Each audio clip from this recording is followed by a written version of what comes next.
wabarakatuh. Perkenalkan, nama saya Diska dengan NIM 2311079. Nah, di sini saya ingin memenuhi tugas UAS pada mata kuliah Masail Fiqhiyah Al-Hadisah dengan dosen pengampu Bapak Muhammad Insan Jauhari. Baiklah, di sini tugasnya yaitu membuat video dengan Canva ataupun lain sebagainya. Di sini saya memilih membuat video dengan Canva, yaitu terdapat 3 materi untuk membuat videonya. Baiklah, masuk ke materi yang pertama, yaitu tentang bayi tabung. Bayi tabung merupakan proses pembuahan di luar tubuh antara semen suami dan ovum istri dan diimplantasikan dalam rahim istri. Dalam hal ini, spermatozoon, ovum, dan kehamilan seluruhnya berasal dari suami istri yang bersangkutan. Ini dilakukan sebab pasangan suami istri kesulitan untuk mendapatkan keturunan dengan sebab tertentu, padahal anak adalah keturunan pelengkap dalam kehidupan rumah tangga. Nah, pertanyaannya yaitu berikan analisis tentang terkait tentang program bayi tabung tadi. Baiklah, menurut artikel yang saya baca dari Hadis 1991 tentang indikasi dan seleksi penderita program bayi tabung, menyatakan bahwa bayi tabung merupakan salah satu alternatif saja untuk menolong pasangan interfil, mengingat bahwa program bayi tabung ini memerlukan penanganan dan laboratorium khusus dengan biaya yang masih relatif lebih mahal. Oleh karena itu, sebelum memutuskan bahwa pasangan tersebut memang perlu ditolong dengan program bayi tabung ini, maka perlu dipertimbangkan yang masak baik dari dokter maupun perawat ataupun oleh pasangan yang akan bersangkutan melakukan program bayi tabung.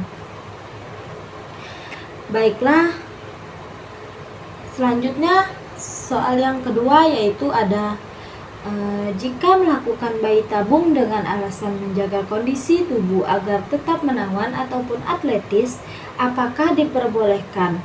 Nah, lalu memberikan alasannya. Baiklah, dari jurnal yang ditulis oleh Suwito tahun 2011 tentang problematika bayi tabung dan alternatif, yaitu menjelaskan tentang bahwa bahwa menggunakan bayi tabung dengan alasan menjaga kondisi agar tetap menawan umumnya tidak diperbolehkan dari sudut pandang medis, etika, dan agama. IVF adalah teknologi yang sebaiknya digunakan untuk membantu pasangan yang mengalami kesulitan untuk hamil karena alasan medis.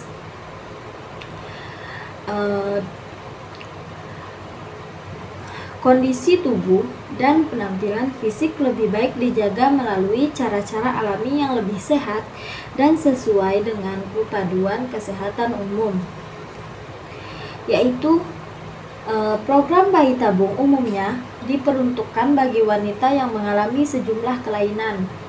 Seperti yang pertama yaitu ada kerusakan pada saluran tuba, yang kedua yaitu ada kelainan pada lendir serviks, yang ketiga ada gangguan imunologi yang menyebabkan adanya zat antisperma dalam tubuh istri.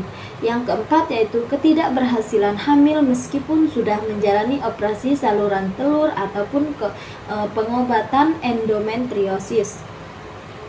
Dan yang terakhir yaitu ada sindrom LUV, yaitu lunteinized unruptured folate, yaitu kondisi di mana folikel yang mengandung sel telur gagal pecah. Pada pria, proses ini biasanya dilakukan bagi mereka yang memiliki masalah kualitas sperma. seperti oligospermia atau frekuensi sperma yang banyak, sehingga perubahan alami menjadi sulit terjadi. Nah, baiklah, yaitu pertanyaan yang ketiga tentang program bayi tabung. Bagaimana pandangan hukum Islam dalam hal membesarkan janin ataupun semen suami dan ovum istri pada rahim wanita lain? Nah, menurut jurnal dari Dongoran pada tahun 2020 tentang bayi tabung dalam tinjauan hukum Islam, IVF atau in vitro fertilization diperbolehkan dalam Islam asalkan sperma dan sel telur yang digunakan berasal dari pasangan suami istri yang jelas dan sah, bukan dari donor yang lain. Hal ini sengaja dengan prinsip menjaga garis keturunan yang jelas, yang merupakan bagian dari ajaran Islam. Dalam konteks ini tidak diperbolehkan menggunakan sperma atau sel telur dari pihak ketiga karena dapat menimbulkan masalah keturunan dan hak waris. Majelis Ulama Indonesia atau MUI telah mengeluarkan fatwa tentang hal ini, di mana bayi tabung yang sperma dan ovumnya diambil dari selain jenis di luar pernikahan yang sah ataupun zina. Oleh karena itu, dalam praktek IVF penting untuk memastikan bahwa prosedur ini tidak melibatkan unsur ketidakjelasan, rasa atau garis keturunan yang dapat merusak prinsip dalam Islam. Islam membolehkan poligami dengan jumlah wanita yang terbatas dan tidak mengharuskan umatnya melaksanakan monogami mutlak dalam artian seorang laki-laki hanya boleh beristri seorang saja dalam keadaan dan situasi atau apapun. Poligami dilakukan dengan jalan keluar untuk mengatasi penyaluran kebutuhan seks laki-laki supaya tidak bermaksiat ataupun zina yang dilarang Islam, ataupun sebab lainnya untuk mengurangi bidang usaha tertentu sehingga membutuhkan istri lebih dari seorang istri. Nah, pertanyaannya yaitu yang pertama, setujukah Anda dengan poligami? Jika setuju, berikan alasannya dengan jelas, dan jika tidak, berikan alasannya dengan argumentasi yang logis dan akademis dengan landasan sumber yang relevan. Baiklah, dari Rohman Fazlur, Islam and Modernity University, tentang International Journal of Social Psychiatry, yaitu bahwa saya tidak setuju dengan praktik poligami secara umum karena yang pertama yaitu keadilan gender dan psikologi perempuan. Surah An-Nisa ayat 3 memperbolehkan poligami tetapi dengan syarat keadilan. Banyak ulama seperti Fazlur Rahman menafsirkan bahwa ayat ini lebih bertujuan membatasi dan menganjurkan. Keadilan emosional sangat sulit dicapai dalam praktik, dan selanjutnya yaitu ada dampak psikososial. Studi Al-Qarnawi dan Graham 2006 menunjukkan bahwa anak-anak dari keluarga poligami rentan terhadap depresi dan kecemasan. Perempuan dalam rumah tangga ataupun poligami juga mengalami gangguan psikologis. Selanjutnya yaitu ada ketimpangan sosial. Poligami biasanya memperarah ketidakseimbangan sosial dan mempersempit peluang pernikahan bagi laki-laki lain. Nah, selanjutnya yang terakhir yaitu ada tidak relevan dengan konteks sosial modern. Poligami di zaman Nabi Shallallahu Alaihi Wasallam berfungsi sosial seperti melindungi janda atau anak yatim. Di era modern, negara memiliki sistem perlindungan sosial dan menggantikan fungsi tersebut. Nah, pertanyaan yang kedua yaitu tentang bagaimana pandangan hukum negara ataupun undang-undang dan hukum Islam terkait kasus poligami. Dari buku Zuhra Fatimah tentang problematika hukum poligami di Indonesia, yaitu dalam Undang-Undang Nomor 1 Tahun 1974 ayat Pasal 3 ayat 2 dijelaskan bahwa seorang suami diperbolehkan beristri lebih dari seorang apabila dikehendaki oleh pihak-pihak yang bersangkutan dan mendapat izin pengadilan. Adapun alasan-alasan yang dijadikan pedoman untuk pengadilan untuk memberi izin poligami ditegaskan pada pasal 4 ayat 2, yaitu yang pertama yaitu istri tidak dapat menjalankan kewajiban sebagai istri. Nah, yang kedua yaitu istri terdapat cacat bahkan atau penyakit yang tidak dapat disembuhkan, dan istri tidak dapat melahirkan keturunan.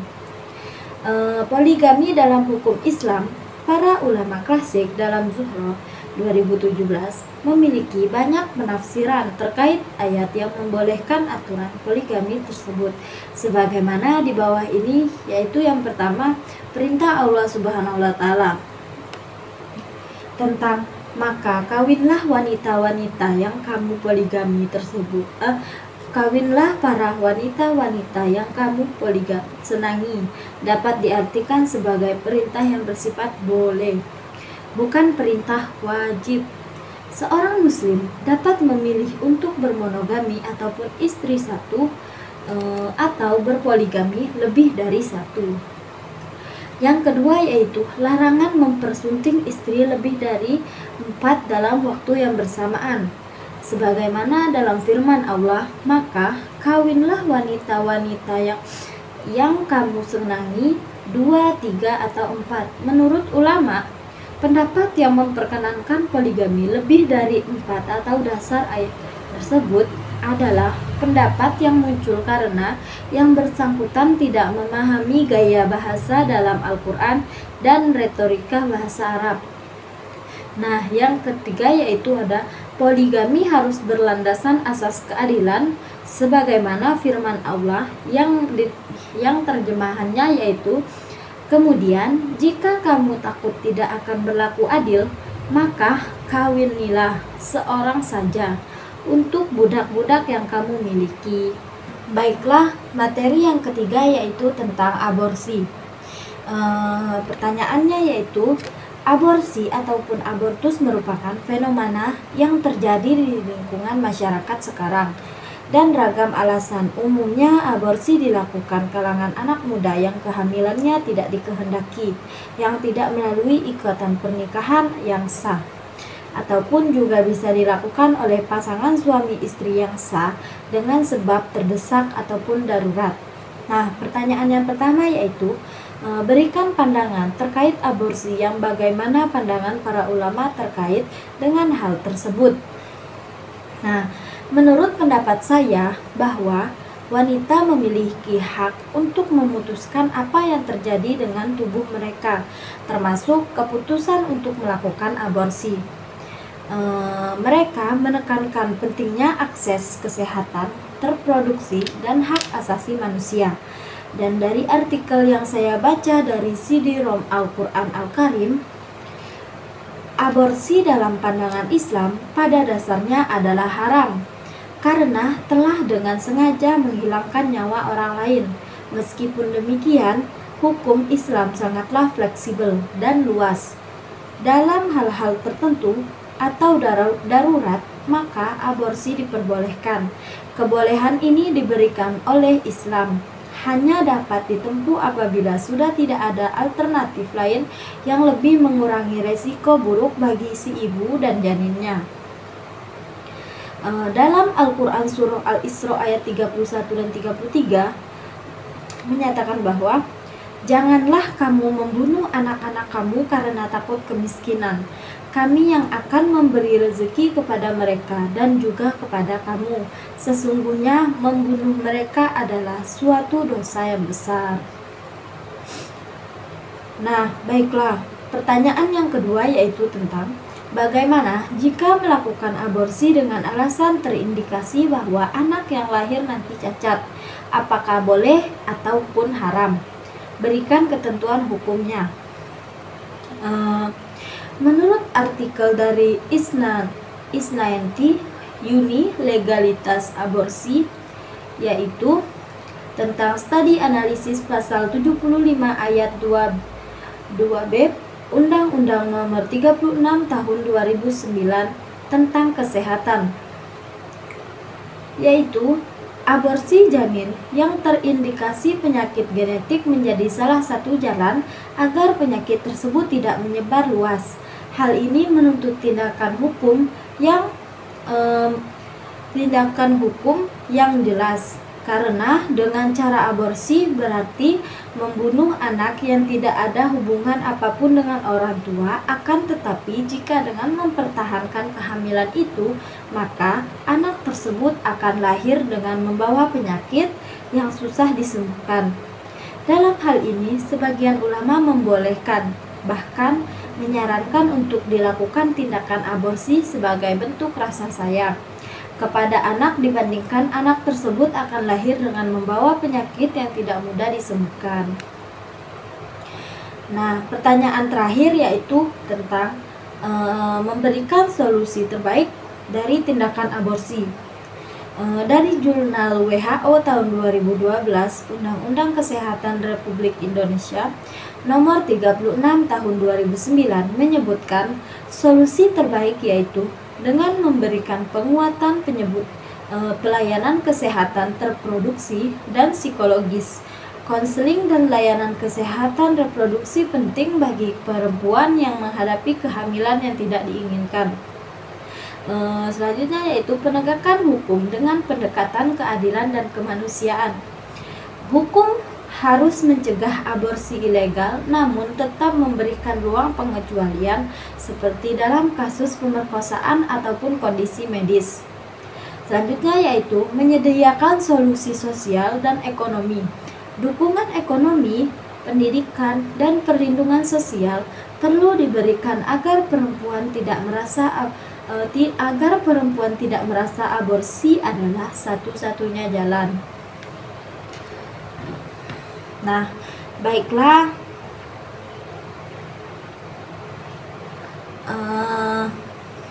hanya inilah yang dapat saya sampaikan dari materi yang telah saya jelaskan.